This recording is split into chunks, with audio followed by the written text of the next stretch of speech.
Hello students, फिर से आपका स्वागत है लक्ष्य इंस्टीट्यूट तिलहर में।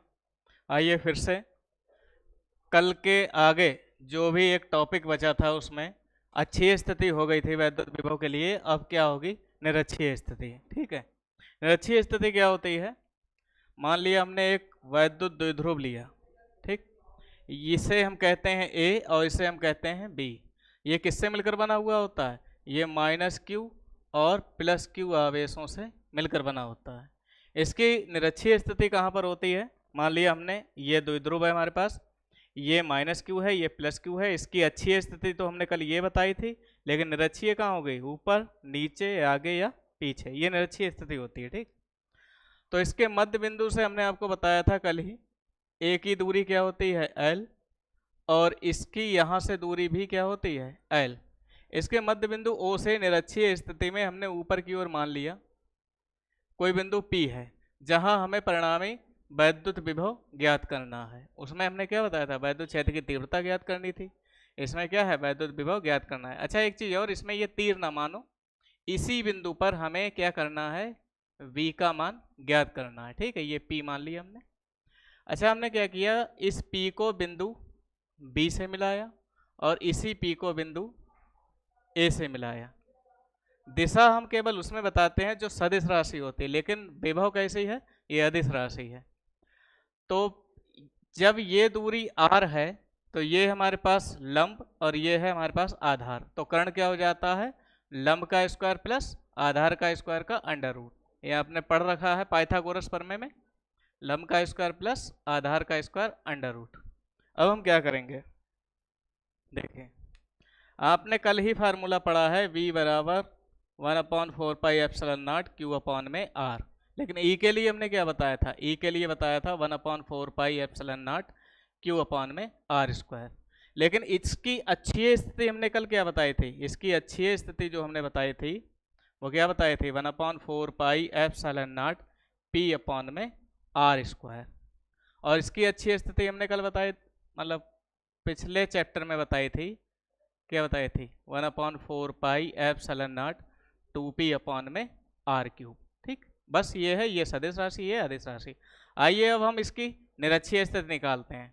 वैद्युत क्षेत्र निरक्षीय में कितना आया था? केवल ये 2 नहीं था, बाकी सब निरक्षीय का टोटल यही था। लेकिन अब हम इसके लिए निकालते हैं, देखते हैं क्या आता है।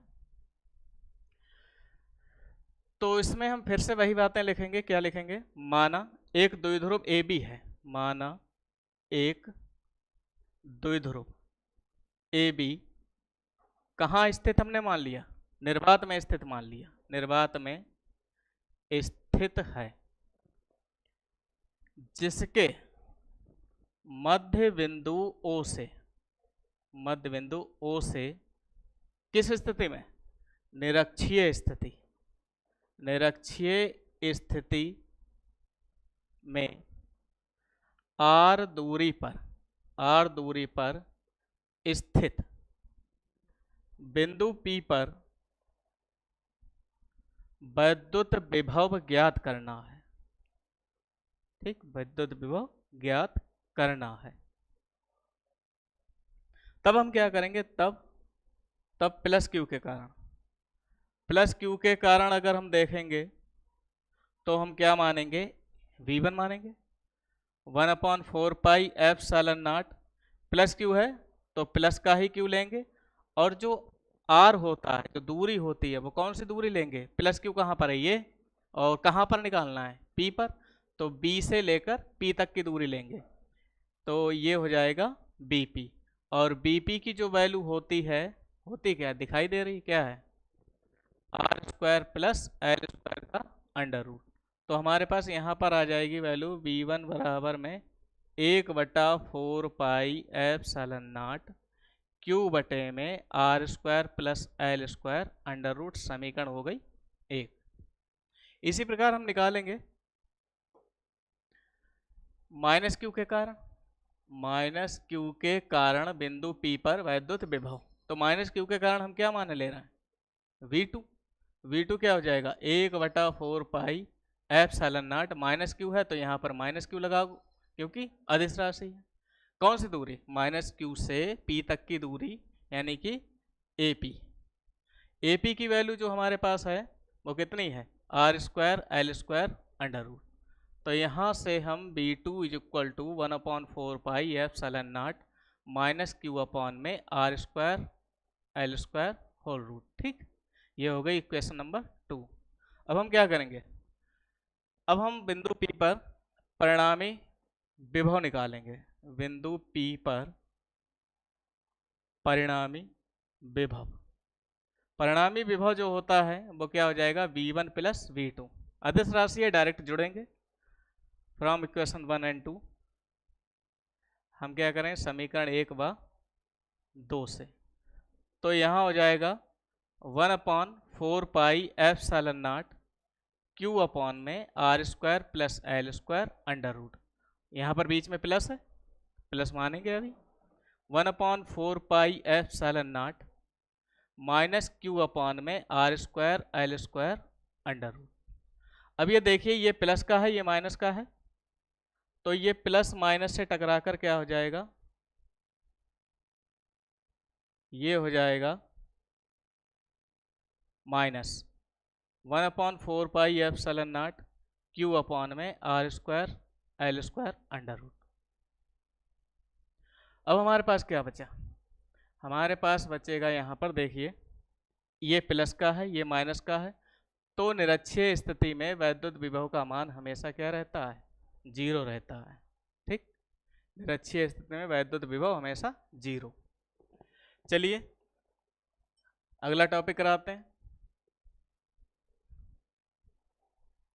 अगला टॉपिक देखेंगे, विभव से लेकर केवल 2-3 टॉपिक और बचे हैं, फिर उसके बाद संधारित्र की ओर चलेंगे हम। ठीक है, संधारित्र में काफ़ी चीज़ें इंपॉर्टेंट हैं जो बोर्ड परीक्षा में ज़्यादातर पूछी जाती हैं। चलिए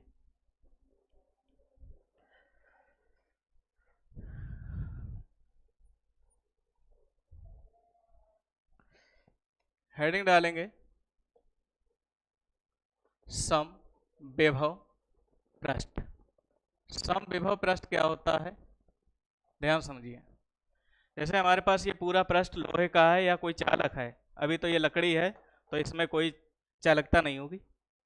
मान लिया हमने लोहे का मान लिया और यहाँ पर इसे कोने पर हमने इसे करंट दे दिया, तो करंट अब हम जब देंगे तो आवेश इसमें वितरित होंगे, आवेशों का वितरण इसके पूरे पृष्ठ पर हो जाएगा।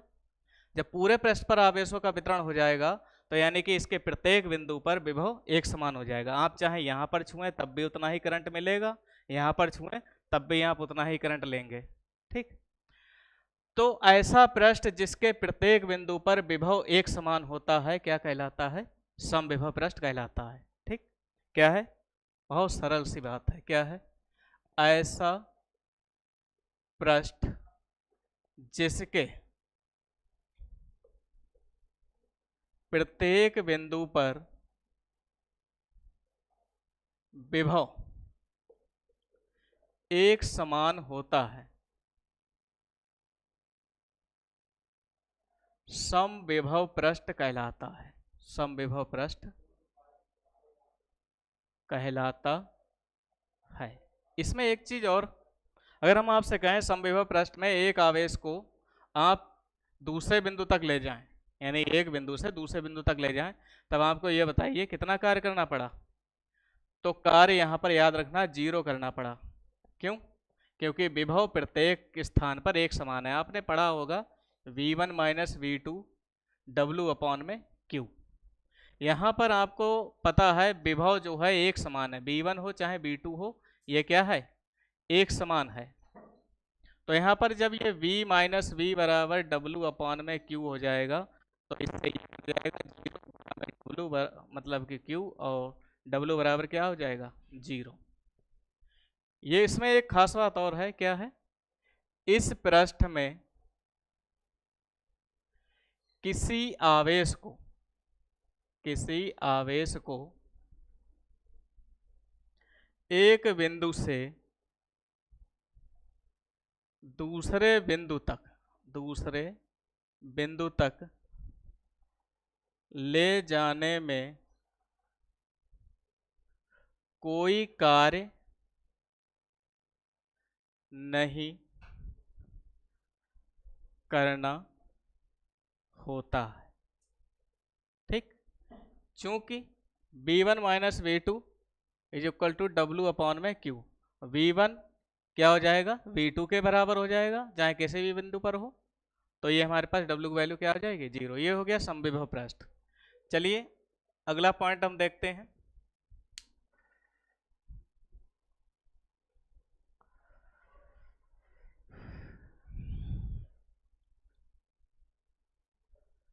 हेडिंग डालेंगे आवेशित कण का वेग।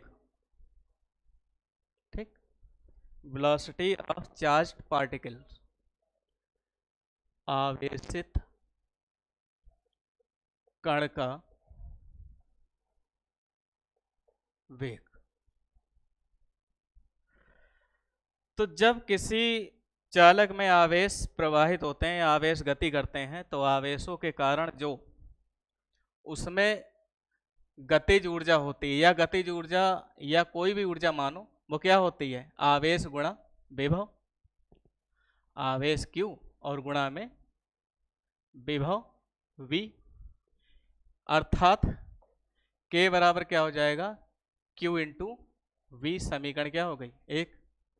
लेकिन आप लोग जानते हैं, आपने 9th से पढ़ा है, जो काइनेटिक एनर्जी किसी भी पार्टिकल की होती है वो कितनी होती है, गतिज ऊर्जा जो हमने पढ़ी है 9th में, वो K बराबर हाफ mv²। समीकरण 2। तो हम क्या करेंगे, समीकरण 1 व 2 से, जब समीकरण 1 व 2 से हम देखेंगे तो QV बराबर में क्या हो जाएगा, mv²। हमें वेग निकालना है, तो वेग देखो कहाँ पर है, ये है वेग। इसे यहाँ गुणा करा दो, 2QV, और ये बटे में ले आओ m। सामने हमारे पास क्या बचेगा, केवल V²। तो यहाँ से अगर हम V पर से स्क्वायर हटाएंगे तो इधर क्या हो जाएगा, अंडर रूट आ जाएगा। अगर आप गतिज ऊर्जा के पदों में लिखना चाहें, गतिज ऊर्जा के पदों में, गतिज ऊर्जा के अगर पदों में लिखना चाहें तो K बराबर क्या होता है, Q इंटू बी। तो इसलिए यहाँ पर Q इंटू बी की जगह पर हम क्या लिख सकते हैं, 2K अपॉन में m। ये हो जाएगा हमारे पास आवेशित कण का वेग। तो यहाँ पर हम लिख देंगे, यहाँ हम लिखे देना, जब कोई कण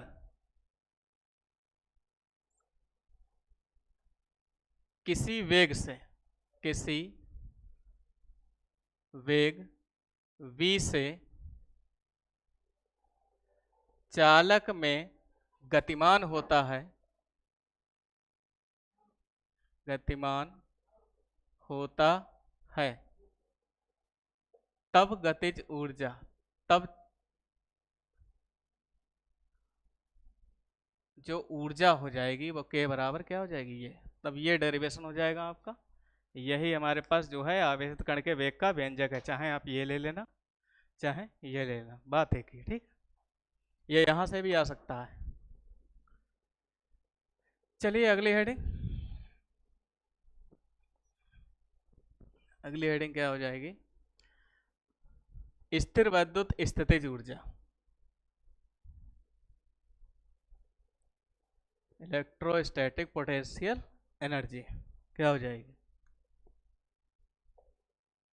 स्थिर वैद्युत स्थितिज ऊर्जा। ये क्या होती है, मान लिया दो आवेश Q1 और Q2 एक दूसरे से r दूरी पर स्थित हैं। ठीक, मान लिया केवल दो ही हैं। जब दो या दो से अधिक आवेशों को एक दूसरे के समीप लाया जाता है तो आवेशों को समीप लाने में जो कार्य करना पड़ता है उसी को हम क्या कहते हैं, स्थिर वैद्युत स्थितिज ऊर्जा कहते हैं। तो सबसे पहले हम क्या करें, सबसे पहले हम इन दोनों को पास में लाने के लिए कार्य का व्यंजक निकालें। जब कार्य का व्यंजक निकल आएगा तो स्थिर वैद्युत स्थितिज ऊर्जा U जो है वो W के बराबर रख देंगे। W का जो भी मान आए वो हम U के बराबर लेके हल करके छोड़ देंगे, बस। ठीक, तो क्या हो जाएगा, दो या दो से अधिक आवेशों को एक दूसरे के समीप लाने में किया गया कार्य ही क्या कहलाता है? स्थिर वैद्युत स्थितिज ऊर्जा कहलाती है। तो लिखे दे रहे हैं,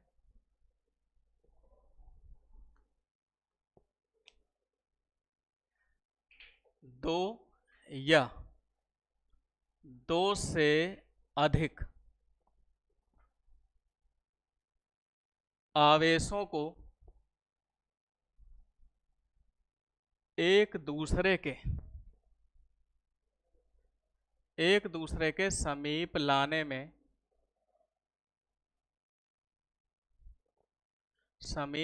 में किया गया कार्य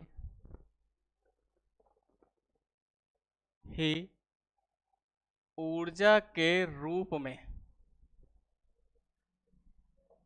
संचित हो जाता है।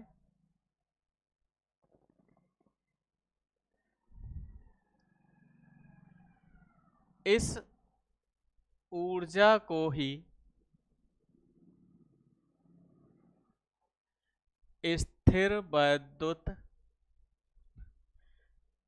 स्थितिज ऊर्जा कहते हैं। इसे काय से डिनोट करते हैं? इसे U से। It is denoted by capital U करते हैं।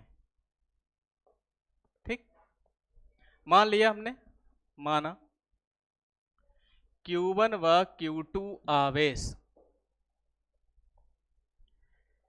एक दूसरे से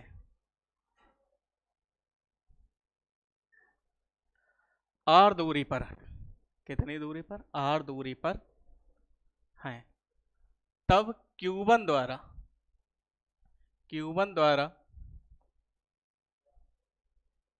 R दूरी पर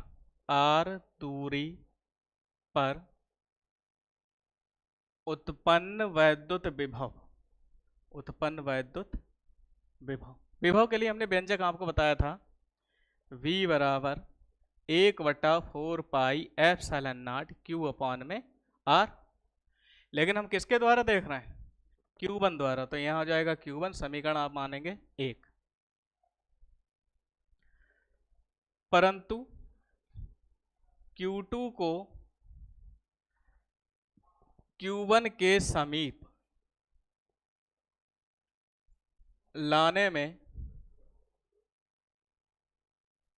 किया गया जो कार्य हो जाएगा वो V बराबर W अपॉन Q2 से हो जाएगा। यहां से अगर हम W की वैल्यू निकालेंगे तो W बराबर V इंटू Q2 हो जाएगा। हम क्या करेंगे? समीकरण 1 से मान रखते हैं, नीचे दिखाई दे रहा है, समीकरण 1 से। तो ये हमारे पास हो जाएगा W बराबर V की वैल्यू है हमारे पास 1/4 pi epsilon not Q1 upon में R। पड़ोसी कौन है? Q2। बस ये हो गया। यही कार्य ऊर्जा के रूप में संचित हो जाता है। यहां हम लिखे दे रहे हैं,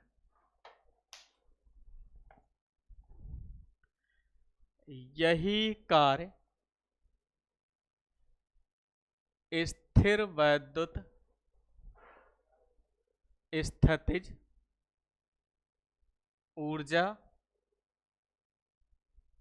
U है। तब U बराबर क्या हो जाएगा? U बराबर क्या हो जाएगा हमारे पास? W। U बराबर 1/4 pi epsilon not Q1 Q2 upon में R। एक चीज और बताएं, ऊर्जा जो है आपकी कैसी राशि है? ऊर्जा अदिश राशि है। अदिश राशि में क्या होता है? चाहे प्लस क्यू हो तो हम प्लस क्यू लेंगे, और अगर माइनस क्यू हो तो माइनस क्यू लेंगे। ये याद रखना। क्यों? क्योंकि ये जो है अदिश राशि है।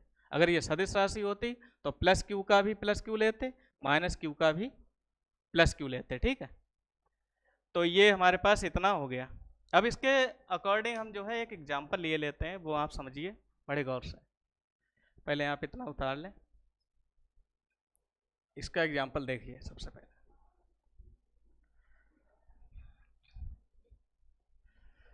मान लिया हमारे पास कोई त्रिभुज है, त्रिभुज ले लो, चाहे कोई आयत ले लो या वर्ग ले लो, कुछ भी ले लो। उसके कोनों पर आवेश रख दो आप। अब वो आवेश प्रकृति के अकॉर्डिंग या तो पॉजिटिव होंगे या तो नेगेटिव होंगे। अब हम देखते हैं क्या है, इसके ऊपर सवाल कैसे आते हैं वो समझिए। एग्जाम्पल क्या है, ये आप उतार लेना, नहीं तो कोई बात नहीं। क्या है, निम्न परिपथ की कुल स्थिर वैद्युत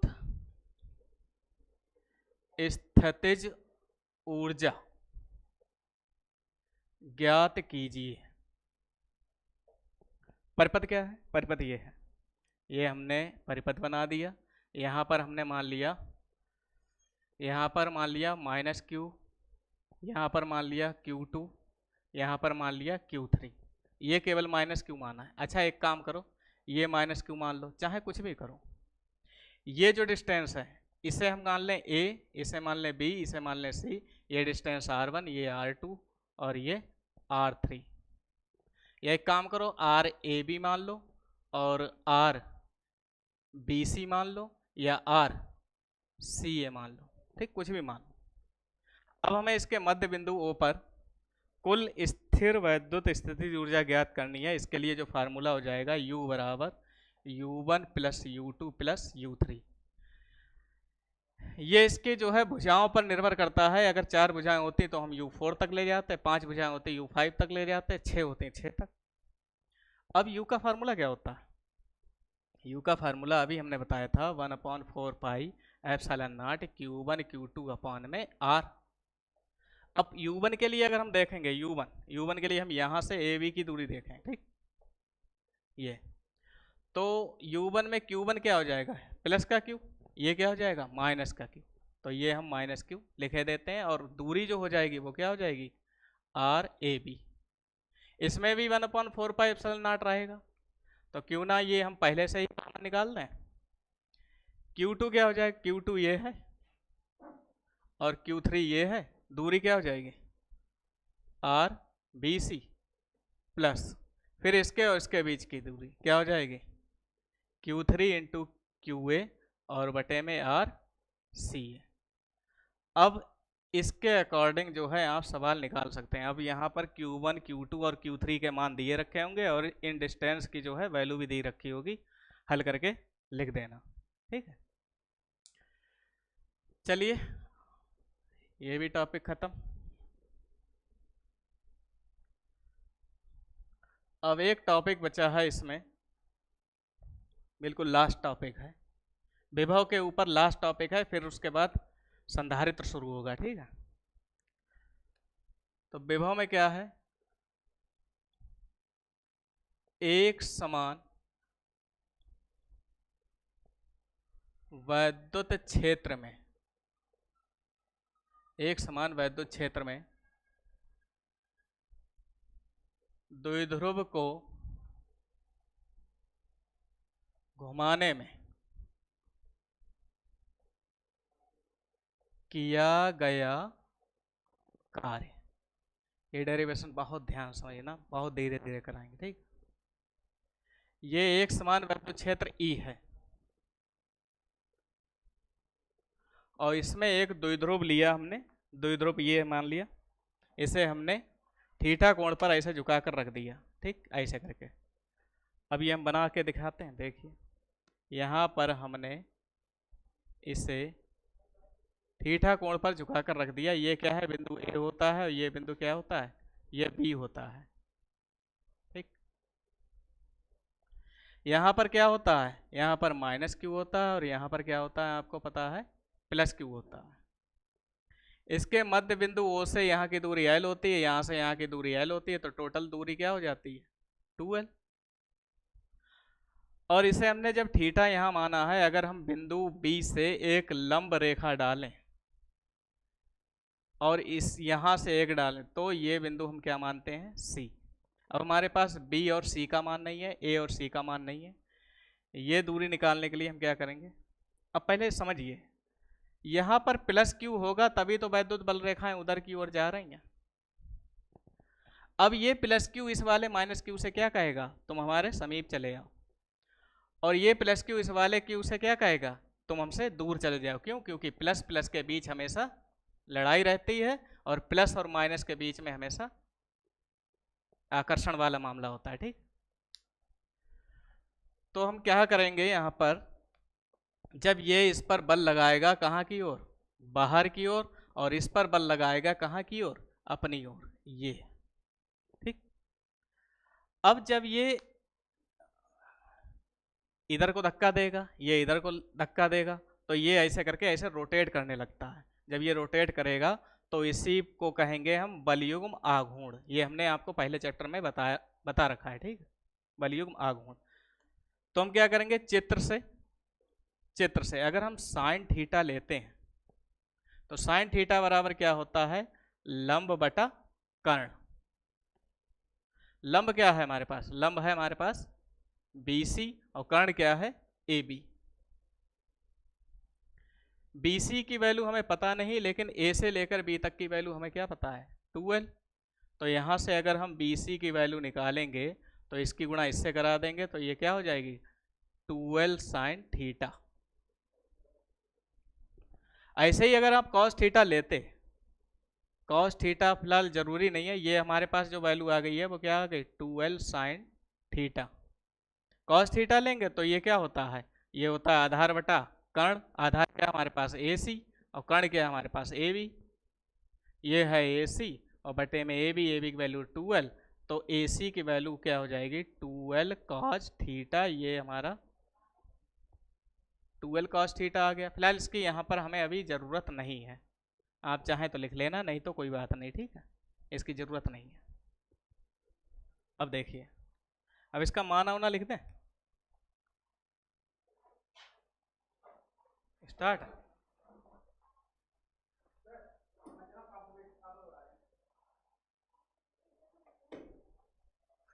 चलिए, इसमें देखिए ये लास्ट टॉपिक है वैद्युत विभव का, उसके बाद हम संधारित्र स्टार्ट करेंगे। ठीक, क्या है, माना एक द्विध्रुव AB निर्वात में स्थित है जो एक समान वैद्युत क्षेत्र E में थीटा कोण पर रखा है। ठीक है, थीटा कोण पर रखा है, जिसके सिरों पर -Q व +Q के कारण बराबर किंतु विपरीत दिशा में बलयुग्म कार्य करने लगेगा।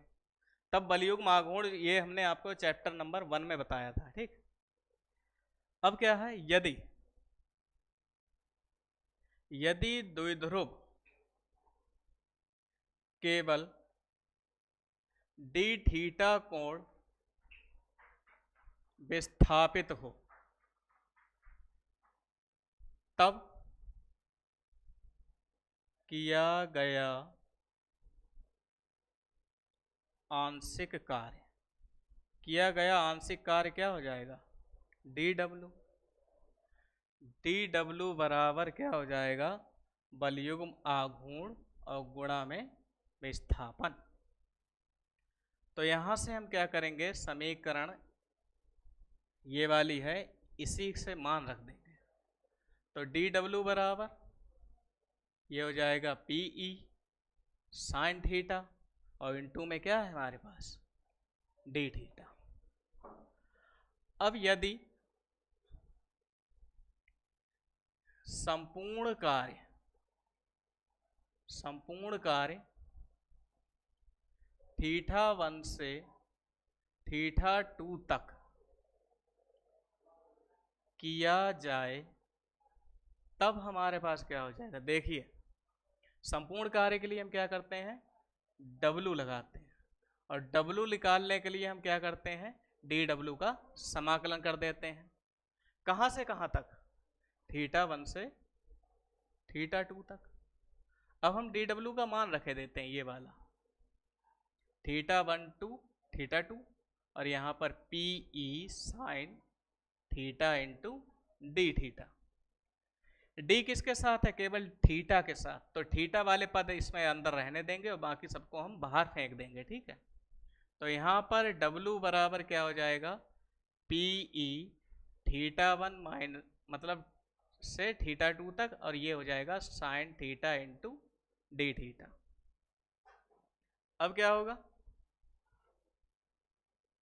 चूंकि आपने पढ़ा होगा शायद कभी sine x into D x बराबर होता है माइनस का cos x, minus cos x. तो यहाँ पर थीटा की जगह पर अगर हम देखेंगे तो डी डब्ल्यू बराबर पी ई थीटा 1 से थीटा 2, और ये हो जाएगा, समाकलन तो निकल ही आया, और ये लोअर लिमिट नीचे लगा दो, अपर लिमिट ऊपर लगा दो। एक काम करो, पहले इसे बाहर निकालो, माइनस तुम बाहर निकलो, कॉस थीटा, थीटा 1 से कहाँ तक, थीटा 2 तक। अब यहां क्या करेंगे हम, पीई ऐसा ही, कॉस थीटा 1 की जगह, थीटा की जगह पर हम पहले अपर लिमिट रखेंगे, उसके बाद थीटा 1 की जगह पर, मतलब थीटा की जगह पर लोअर लिमिट रखेंगे। अच्छा, यहाँ पर हम अगर माइनस की गुणा अंदर कराएंगे तो जो माइनस वाला पद है वो प्लस हो जाएगा, और जो प्लस वाला पद है वो माइनस हो जाएगा। ठीक, यही कार्य हमें करना पड़ता है। और सुनिए एक चीज और इसमें क्या है, यहां पर हम लिखे देते हैं, यहां पर